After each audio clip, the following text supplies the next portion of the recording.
En 1, ça va être Fontenay, puis en plus on est là. En 2, la pharmacie de Norlix. Un week-end bien rempli pour les pompiers spécialisés en risque bâtimentaire du Sud Vendée. Après les répliques dans la nuit de vendredi à samedi, ces experts organisent une tournée pour visiter les lieux touchés. En présence de 2 cheminées en pierre de taille qui menacent de tomber. Il n'y aura pas d'action SP, pas d'action SP possible.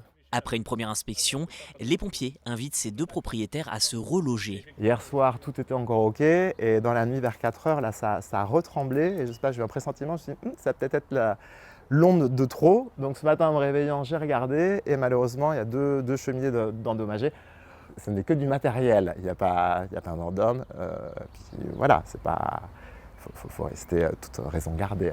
Là, on a accès ou pas à l'intérieur? On peut, il faut rappeler la pharmacienne, elle est chez elle. À Danvix, de nombreuses cheminées sont endommagées, comme celle de cette pharmacie. À l'intérieur, les pompiers s'assurent de la sécurité de l'édifice. On regarde les éléments de construction et de chaînage dans les angles de murs pour voir s'ils sont encore en bon état. Bon, là, c'est masqué par la peinture et puis le plâtre qui est là en place. Le mur pignon, il est en bon état là-haut. Tous les éléments de renforcement de la structure du bâtiment en fait, sont bons ici.